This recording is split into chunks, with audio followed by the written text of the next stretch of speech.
Hello, and welcome to week 12 in this Stitch Circle Show Challenge. If you just have hit this video and you are interested in following this channel, please look at the link for the playlist for this challenge and find the one for week 1, and then there I will explain everything about what this video, not this video, but what this challenge is about. So please do that instead. My name is Lisbeth, and I'm a Danish abstract mixed media artist who likes to do all sorts of things. So look at the playlist and find the things that interest you. So don't look at things you don't care about. Look at the things you think is nice. That is all I think I'm going to say here for the start today. So let us get started. In week 1's video, I talked a lot about this dogma embroidery, or what the word dogma means to a Danish person. And for a Danish normal person or ordinary person, they don't think of any religious thing when they hear that word. So to give you an example here, I'm a member of an association about knitting, and I get this member magazine 4 times a year, I think. And a couple of numbers ago, I found this, and it is said dogmestrik, and that means dogma knitting. And there you can see they have done exactly the same thing as we do here. They had set a set of rules. And I think this one is about temperatures. So they had, for the month of April, written the temperature of the day down on a piece of paper. And for each degree they had chosen a different color. And then they had knitted the garment in stripes. So each stripe means that was the degrees from that day. So that's also an option. You can do these things. You can see they have all the different yarns going there. So that is a funny thing. So you can use this dogma thing, or use these dogma rules thing for many funny things. That was just an example for you, so you perhaps better understand what it is I'm talking about when I'm talking about dogma. Yeah, and not enough of that. Now we are going to get started. So let us see here. This is where we left you last time. So I will just have this ready here and put that beside. And now I will tell you the rules, and then I will work my way through the rules here. I want you to use 2 pieces in the same size fabric and sew them together so they end up as a square. One in a light color and one in a dark color in the same color family. And it is up to you which colors. If you want a light blue and a dark blue, you do that. I have chosen these 2 colors. But you end up with a square that is half a light color and half a dark color. And now I can see the sun is peeking through here. That is very annoying. I will see if I can do something about this in a moment. Then you trace a circle, as you have done many times before. And here I think I would do it with something that would disappear. And then you will have only to use a specific stitch. And the stitch in English is called sheaf stitch, or på dansk hedder stinget knippelsting. And it looks like this. And this is Jytte Harbosgaard's book, so I can show it to you without annoying anybody. I will let it stand there for a little so you can take a screen dump if you don't know it. But I will also show it to you. Only use that stitch. You can do them big, small, random placed on the fabric. That is totally up to you how you will put your stitches on the fabric. That was rule number 3, and rule number 4 is the thread. And here I want you to use the same color thread as this has, as the opposite, you can say. Stitch with the dark on the light and with the light thread on the dark. I hope you get it, but I will also write the Dogma Rules here underneath the video. So I will start sewing my 2 pieces together.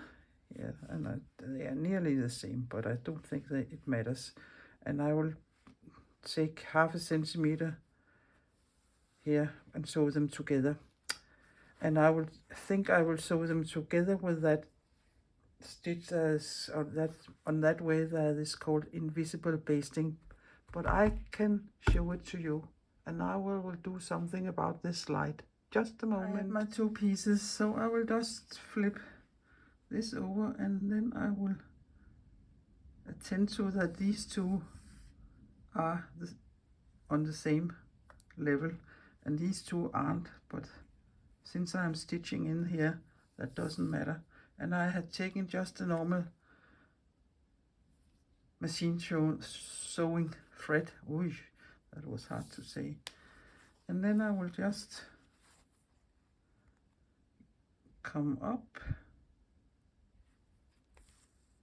and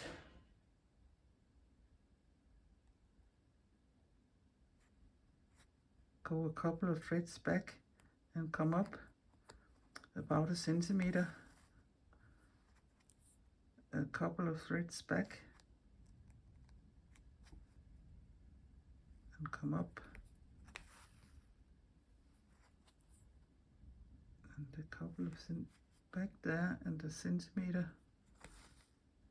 If you want them to be exactly on line, you can trace a line and sew on that. But I will do that and be back. So here they are, tiny back stitches, basting stitches, and you can see they are along on the other side.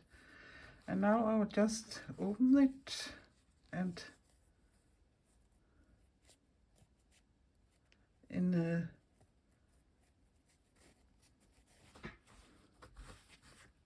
in real life, if you can say so, but in a perfect world I would take my iron and iron this flat, but I don't have an iron here beside me right now, so I will just take my wet finger here and my nails and squeeze the seam down here like this, and then you have a square in 2 colors.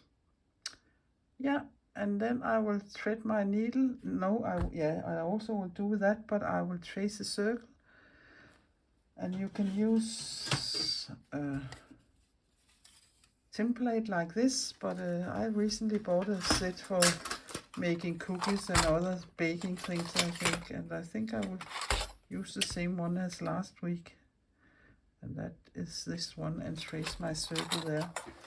But I will just make this more flat before I do that. So now it is lying nice and flat, and then I will trace my circle. And sorry if my head gets in here somewhere. So I will just line it up the best I can, and then I will draw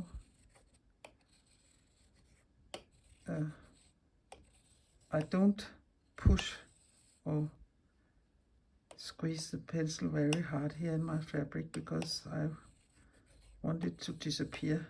But if you have one of these pens that disappear, you can use that. So here is my trace circle, and away with that one there and that one there. I try to keep my table as clean as I can today. But before I start stitching on this piece, I can show you the stitch here. The first 3 stitches are very easy. It is 3 straight stitches. No, and I will make them a little large here so you can see 1 straight stitch and go. Now here you can decide how close you want them, or if you want longer between the straight stitches here. And the second one and the third one. And then you have 3 straight stitches, and then you come up as close as you can to the middle stitch, and in the middle of the stitch you come up like this.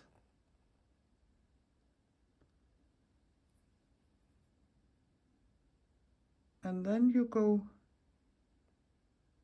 under the 3 stitches. Yeah, it is perhaps easier to use the end of the needle to do that. And then you pull a little through, and then you go down nearly in the same place. So you have like a little thing pulling them together. I can do one that's even bigger. There, 1 straight stitch, 2 straight stitches,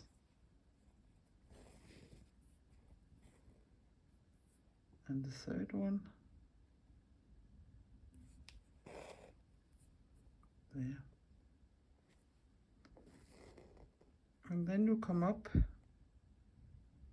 in the middle as close as you can to the middle stitch. You go down under all 3 stitches. This is a little fluffy fill, so it is a little difficult to stitch there. Pull them together and go down nearly the same place as you came up, like this. And now you have a fine little stitch. That is all, and that is called the sheaf stitch in English and Knippe på dansk. Okay, so let us start stitching on our little piece here. I have chosen to sew with a curry yellowish thread first, and I can see my circle is there, so I think I want the straight stitches, 3 stitches to come up from there. So up there, and I will hit my traced circle again. There. Yeah, and I will be in frame here, and again.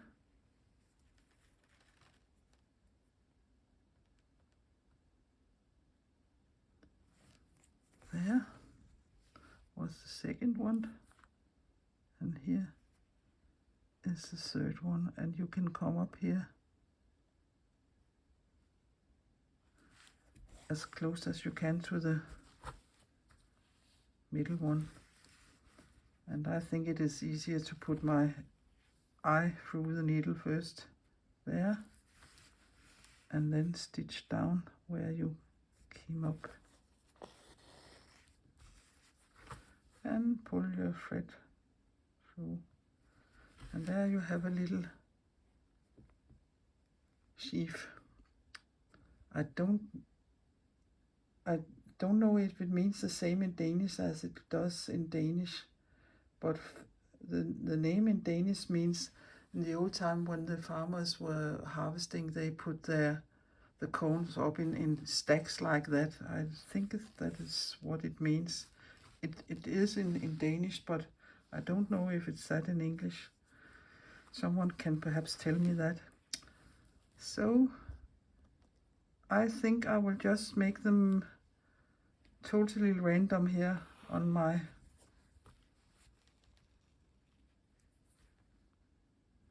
fabric and make them a little different in size, but not some big ones. I don't think I will do that. but you're welcome to make them as big or small as you want. So I will again come up here. Whoops, that was and here the third leg, and come up as close as you can in the middle there, and in with your needle here, and down nearly at the same place as where you came up at the twisted thread you made there. And you can see they don't get totally even, and that is fine by me, but it is a nice little stitch to sew. So I will sew some more and show it to you. This is going to take a little time, but you can see I try to follow the line here because I don't want to stitch other stitches around here. So yeah, so I think I will start down here again in the traced line.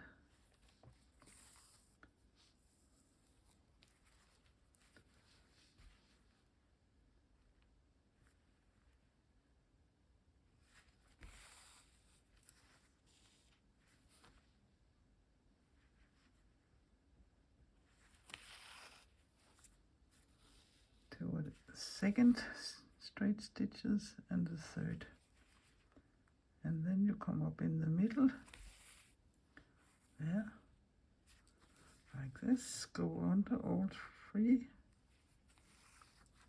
like this, and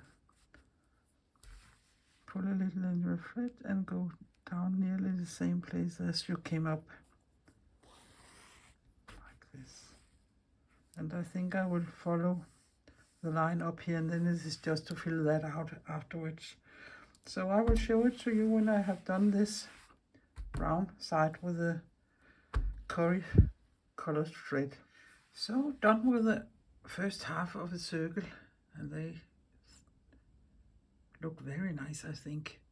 So now I will do exactly the same on my other half here, but again you could do them bigger or stack them, or yeah, whatever you want to do. That is totally up to you. But now this is easier to follow this line here because it is more visible. So I will just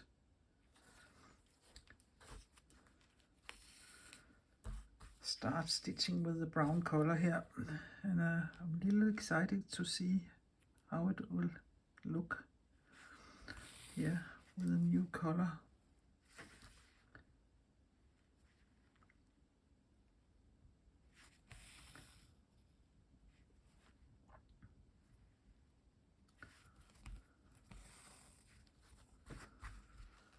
Three straight stitches and under all three of them, and pull a little in your thread and go down the same place as you came up.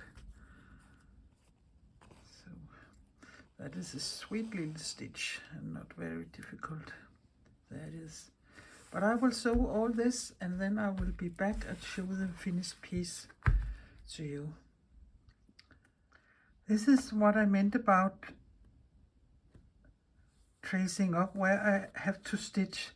It is much easier if I go all around the line where I have to keep inside, instead of just starting up there, and perhaps when you come down here you haven't room enough, or where they will be too tight or something. Now I know I will have to keep here inside this space here, and this is when I'm sewing the stitches totally random. If you want to sew them in rows or columns or circles, or yeah, there are so many options. That doesn't work. You don't have to do it like this, but for me personally, I think it is easier to do this first, and then I have to fill this space out. Just a little tip. So done with my stitching, and I had a great time sitting there thinking of all kinds of things and just let the needle and my hand works. So I really enjoyed doing this. So I will put it in my book, and I have already written the Dogma Rules here for week 12 in my book, so you don't have to see me do that. So I will just glue it in with double-sided tape, and you don't need to have such a book as I have. You can do whatever you will with your embroideries. You can sew them on a scroll or an old piece of a sheet, or buy a sketchbook, or put them in a box, or yeah, it is up to you how you will keep them. But if you want to make such a book, there is also a link in the description under more here under the video. So I will just do that and see how long it, yeah, it went well. So there, and sorry now, I'll be standing up.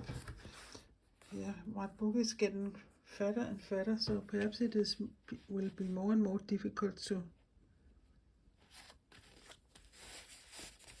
line it up. But here it is. Yummy, yummy.